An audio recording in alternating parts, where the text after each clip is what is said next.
Hey everybody, my name is Sophia. Today is my 24th birthday, and I wanted to share my story with you. A tiny bit of context is that part one is posted on my channel. Part one is just my history through high school graduation, and part two is my musical history since high school graduation up until this point. And um, it is an important part of my story that I have just returned to my Catholic faith. So I was lost for a long time because I didn't believe in the true power of Jesus Christ in the Eucharist, and now I do again. So um, I have been rescued. Um, oh, I'm nervous.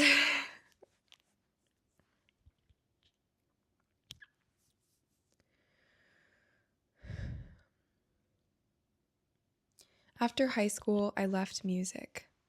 It was impossible to go on. I went to Florida State University for a degree in psychology after turning down a generous music scholarship and quickly sank. You see, FSU has a sorority fraternity culture, and I wasn't interested in all that. And it was 2020 of all years. Yep, COVID year. The cafeteria was a long walk away from my dorm, and I remember being so depressed that the walk felt completely insurmountable. It took me several years before I was even ready to face memories of how hard this time was for me. My first semester, I wrangled 5 rigorous academic subjects, and my second semester, I dropped out. Coming home utterly defeated, I realized I needed to make some changes. It took me a long time to get back on my feet again, and I hurt my family in the process. I wasn't going to church, and my reality was very dark. Looking back, I can see how God was working in my life, how everything painful led me back to Him. At community college, I figured I would give music a shot again, because leaving it didn't work. So I joined the audition choir and I loved it. For a while. But then I started falling apart during rehearsal again. My music director had no tolerance for me. I stuck out like a sore thumb. I mean, I really did. I didn't know how to relate to the other kids and I was angry a lot. This was before I started getting healthy again. I admit I was difficult to work with, but I was still me, still bright-eyed, in love with the music, and hopeful in spite of it all. But God, it was painful when she pulled me into her office and told me my behavior was unacceptable and that I would never get a job with my attitude.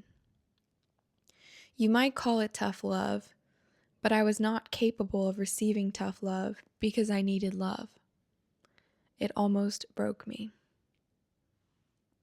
I left the choir and joined the jazz band. Well, that was cool, but it was a mess. I guess it gave me the opportunity to grow. Well, I did grow a lot. I'm grateful for this time and the friends that nourished me during this season.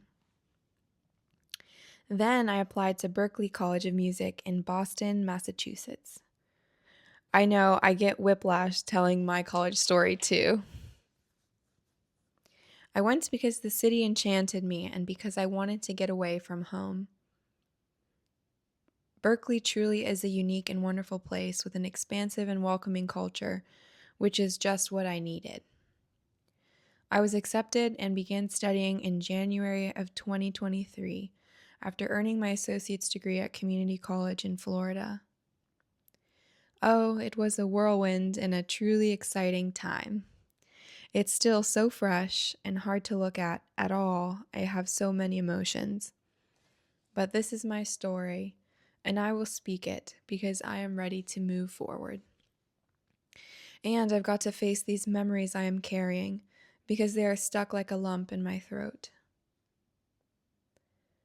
I remember the classroom desks from my first semester as if I was sitting in them yesterday.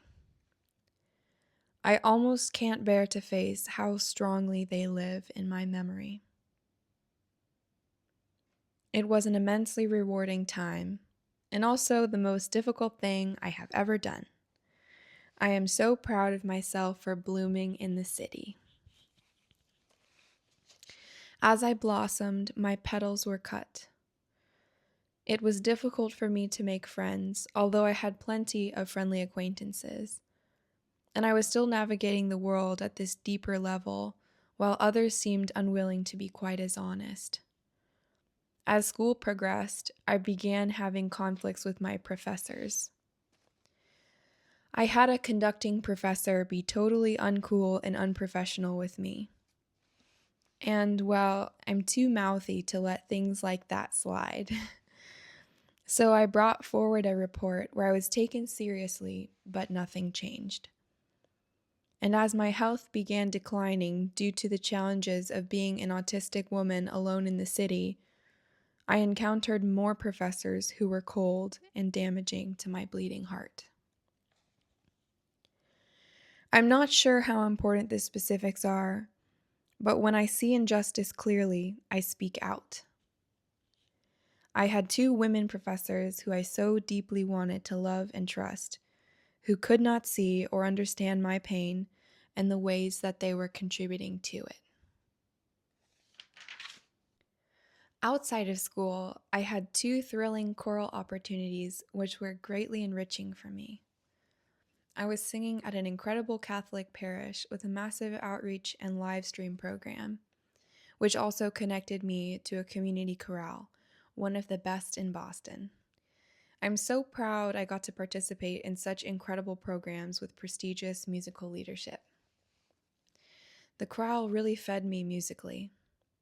They were going through an audition cycle for a new director, and lucky me, I got to sing concerts with 3 different choral directors. It was especially relevant for me because of my passion for choral music and conducting. What a blessing to experience so much music and observe 3 different approaches to music rehearsal.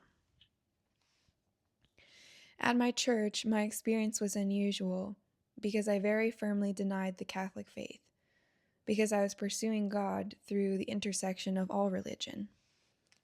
I was attending meditation at the Buddhist Center and diving into shamanic traditions, as well as New Age spiritual thought.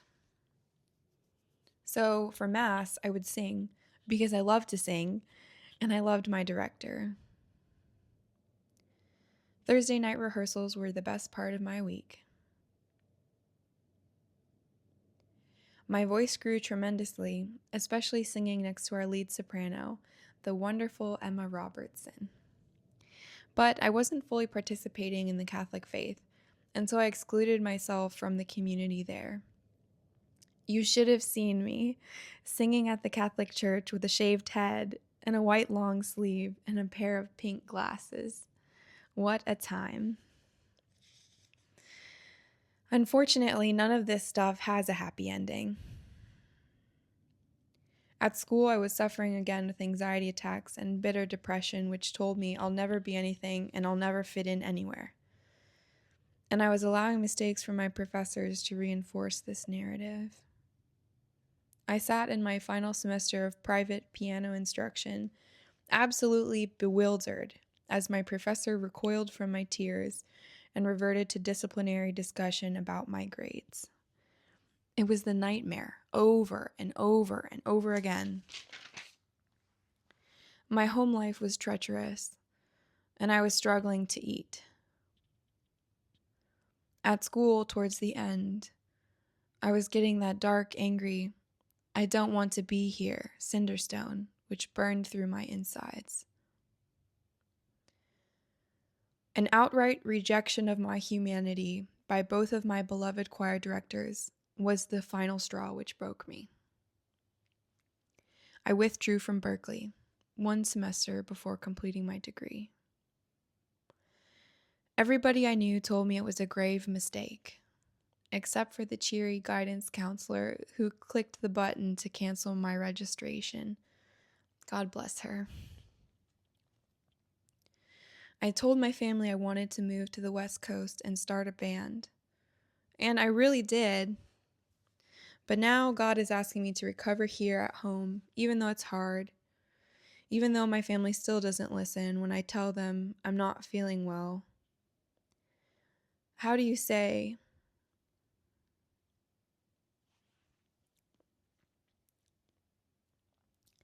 how do you say, I hate everything and I want to die, if they will just say, stop being unreasonable? And it's not even true. My very last day in Boston, I was cleaning the basement of that beautiful old house and donating socks to the women's shelter and biking over the Harvard Bridge, saying, I love you, Boston. I will be back. Can you see my love and my pain? Please don't erase me. I am loving, I am kind, I am passionate, I am wild, I am brilliant, I am strong, I am impossibly resilient. When I fall, I will get up again. And now I seem to tremble even more, but this time I know that the Lord is fighting for me.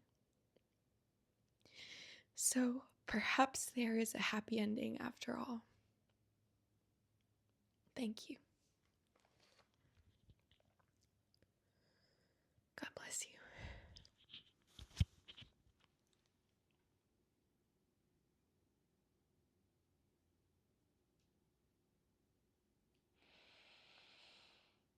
Oh.